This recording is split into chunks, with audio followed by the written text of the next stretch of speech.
Court is in session. The Honorable Judge Valerie presiding.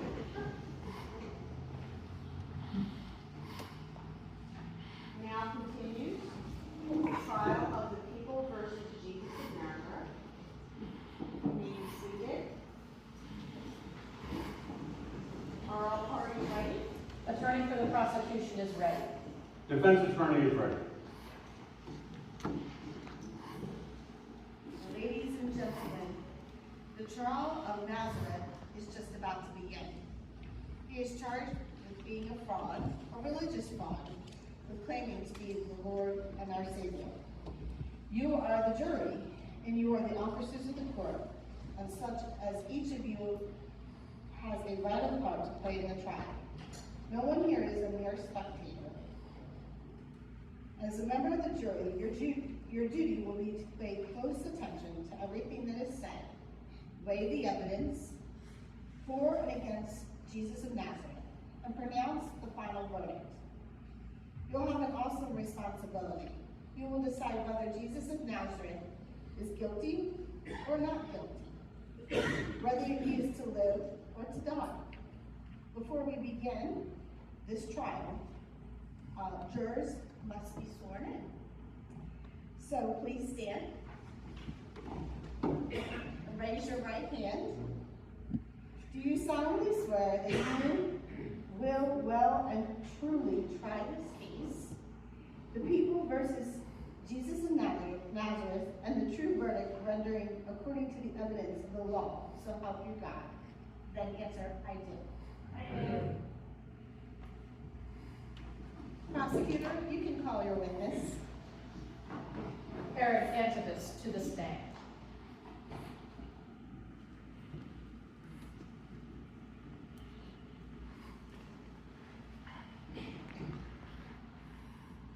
Raise your right hand. Do you swear that the testimony you are about to give will be the truth, the whole truth, and nothing but the truth? No. I do. For the record, sir, will you identify yourself? I am Herod Antipas. My father was Herod the Great, king of Judea. My grandfather was Antipas, procreator of Judea before him. Herod the Great. It was your father then who did his best to rid the world of this Jesus while he was still an infant in Bethlehem? Yes. He tried to have all the babies killed, did he not? The old man was crazy. I could tell you even more stories than that, but it wasn't my knowing. I wasn't like him. I think he took it all too seriously. That certainly wasn't your style, was it? Our records aren't extensive, but those we do have show that you are a reputation for being carefree. Might I say something of a pleasure seeker? Is that true? You bet. You only go around the world once. Just won't spend a life being hassled. Well, no one can blame you for that. Can you tell the jury what life was like for you? We had a ball. Kind of did anything we wanted. Music parties. We had sports, played a lot of sports. And the parties, kind of out of control. You couldn't believe, but every night we had music, wine, women. Lived a good life. You were the governor, weren't you?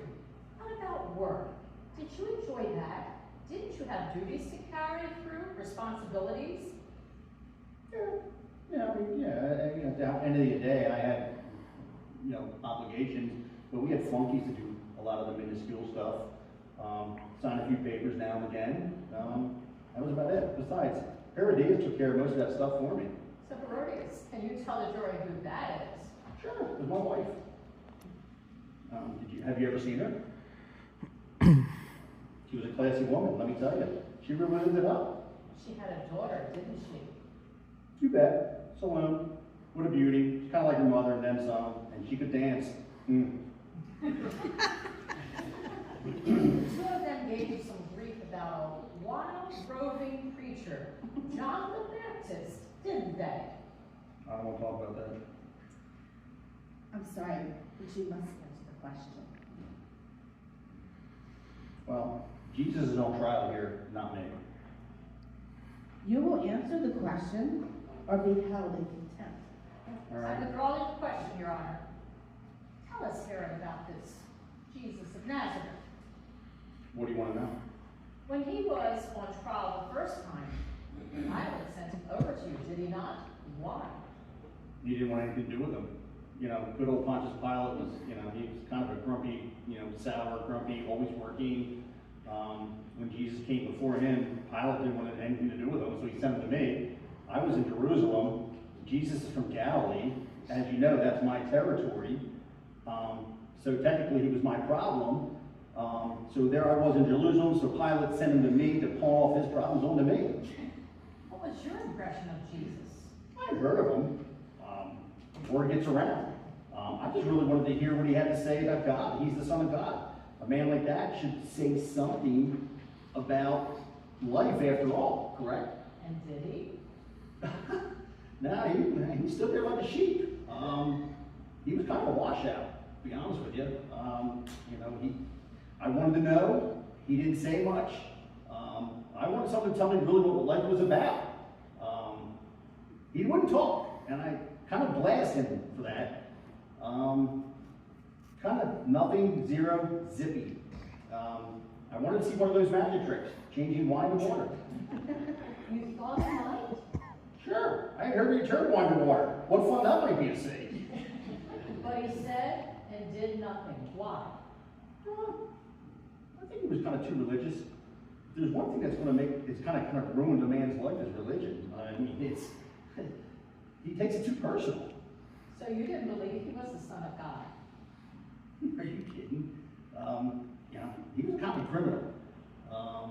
His own religious leaders were spitting venom out about him and a lot of rumors. He was kind of a miserable person of all his talkings. So I sent him back to Pilate, and that little bugger had him crucified. So of course, he proved he wasn't Son of God. People like that kind of make their life miserable. To wrap up then, what would you like to tell the jury? Forget about it. Believe me, life is too short. Life is kind of for living, and live it up. Thank you, sir. You're a witness, counselor. Thank you.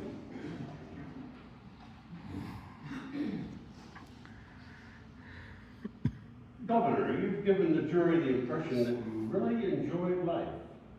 I did. I'm glad you did. You had everything going for you. Power, position, wealth, luxury, a good wife. Oh, your wife, I take it, shared this good life with you. Herodias? I'm sure. No, not Herodias. I said your wife, Delia, the daughter of Antipas, the king of the Arabs. Herodias was my wife.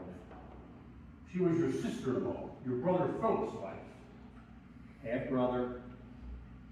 She divorced him and married me. All was legal. Legal doesn't mean moral or right, does it? That's what John the Baptist kept saying to you. Leave him out of this. I told the other lawyer, I'm going to tell you, I'm not on trial here. Jesus is. Okay, take it easy. Tell me about your first wife, Delia. Good woman. She loved me. A good woman. So why did you divorce her? It was one of those things. I don't know. It really, you know, Herodias was kind of an uptight. Herodias insisted. I see. But if she was a good woman and she loved you, why did you?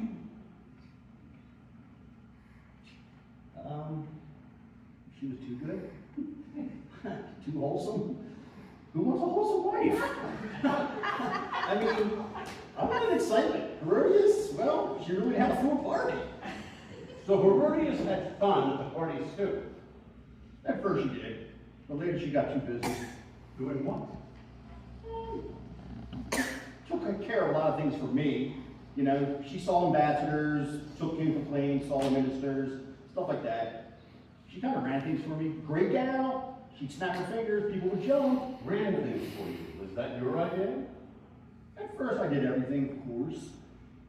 But she was so critical, kind of nagging. Why'd you do that? Why not to do it this way? So I figured, well, Dad, let her do it. I'm getting quite a picture of Herodias here. First, she seduced you. Then she walked out on her own husband and children and persuaded you to get rid of the woman you loved. Next, you let her move into your office and take over your job. And you really enjoyed your life with Herodias. I object. Herodias is not on trial here. Sustained. You don't enjoy life, Herod. You run away from it and then try to pretend you're having fun. You let yourself be controlled by an evil woman. You let her train you like a seal. You jump through hoops. Your life was miserable. Why don't you admit it? Objection, Your Honor. My colleague is drawing conclusions. Sustained. Jury will disagree. What is your question? All right, then. Why don't you just tell us the truth about John the Baptist? Nothing to say. Answer the question. What was it again? John brought down the wrath of God upon you for taking your brother's wife. Didn't he accuse you of living in sin? So what? John was kind of a religious fanatic. But he spoke the truth, didn't he? Didn't he? I don't know. How am I supposed to know what God thinks? How am I to answer these questions? Do the best you can. That was her line. I know. Thank you very much.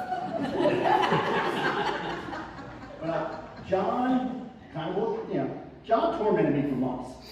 So I slapped him into jail.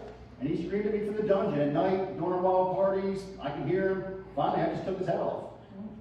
Wasn't it Herodias who had that done? God bless you. He used Salome to seduce me, but I'm the one who did it. I killed him. They brought his head to me on a platter. God, I'll never forget it. Now he screams at me in my dreams. I'll never get rid of him, never. I think you owe it to this jury to admit that your life was not truly as pleasurable as you make it sound. I did have fun. Your drunken orgies were a smokescreen, a false front you put up to avoid facing the black pit in which you were living. Isn't that right? Have it your way, I don't know. What would it take, Herod, to make your life truly happy? Shutting the mouth of that bloodhead.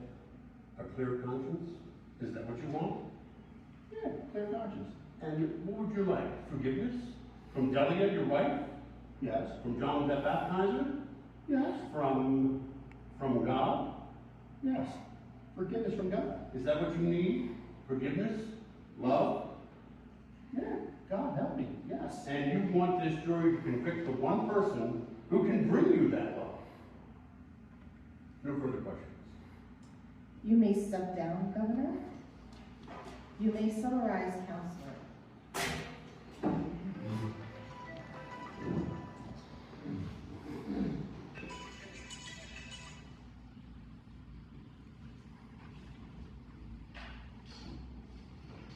Ladies and gentlemen, boys and girls of the jury, we have with us this evening a man of substantive importance, not like our previous witnesses.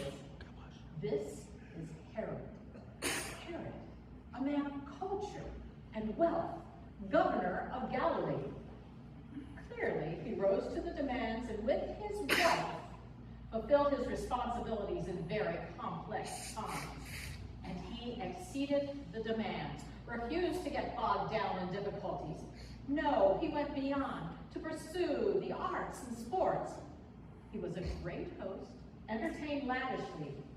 All in all, he sought to find the joy in living, to live life to the fullest. Oh, sure, he made some mistakes along the way, a few compromises. Don't we all? He was only human. What do you expect? But the way he handled it was the mark of a true man of action. He didn't let it stop him. He carried on. He looked at his options and kept on going. He knew, as we all do, that you only go around once. If you don't take care of yourself, who will? Life is for living, not hassling dreading, second-guessing. No, he was a true man of action. As for the final question of the defense, the sermon, I should say, I am glad you saw it. The way he dug into our witness' weak spot, poured salt into an old wound, and made our witness squirm, dredged up an old mistake and rubbed our witness' nose in it. Yes, I'm glad you saw it. Not because of what it shows about Herod, but because of what it shows about Jesus' followers and how they operate. And you know where they learned it? From Jesus himself, some Savior. He finds the weak spot in your life, the blot in your past. We all have them, we're only human. And then he goes to work, keeps bringing it up, laying a guilt trip on you, rubbing salt on the raw spot till you squirm in pain.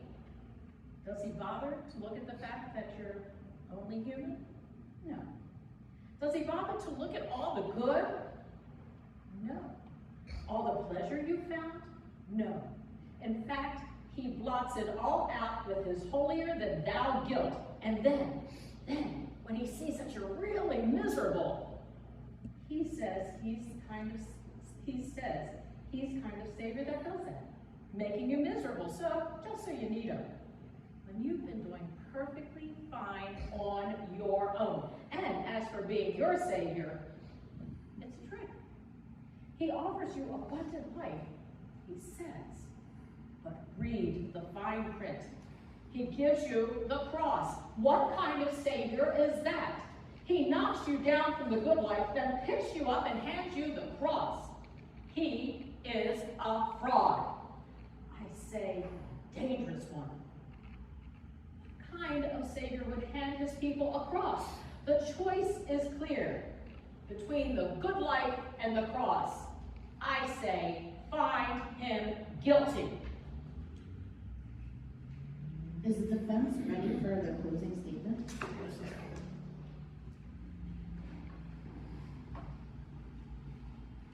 Your Honor, Honorable Counselor, ladies and gentlemen of the jury, I ask you to weigh carefully what is being said here.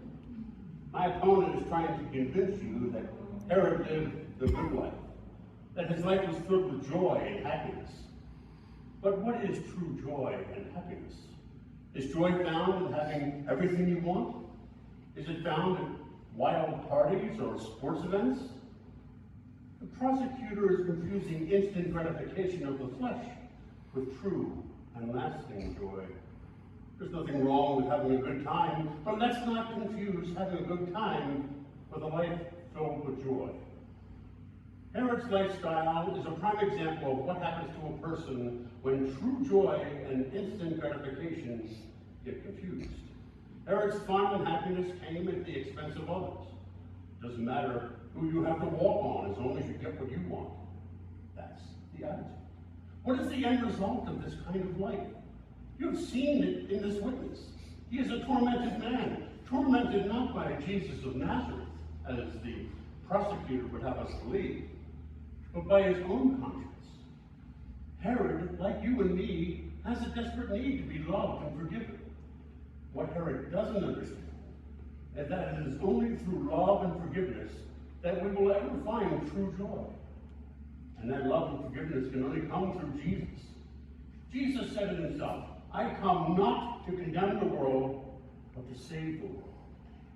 The prosecutor would have us believe that Jesus comes to take away our joy. The truth is that Jesus is the only one who can give us true joy. The choice is yours.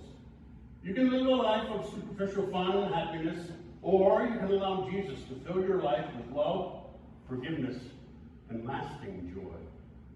Herod's whole life is a fraud, but Jesus is not. I ask you then to find him not guilty. Ladies and gentlemen of the jury, the trial is not yet concluded. You've heard the testimonies of but 3 witnesses. This court will reconvene next Wednesday to consider the testimony of Mary, the mother of Jesus. During the intervening days, you are charged to consider carefully the testimony which you have heard. You should discuss it among yourselves and consider the veracity of this witness. Consider the arguments of the council. Determine the truth or the falsity of what they say. And lastly, consider the implications of what you have heard for yourself and all mankind. Bailiff, the court will be in recess. All rise.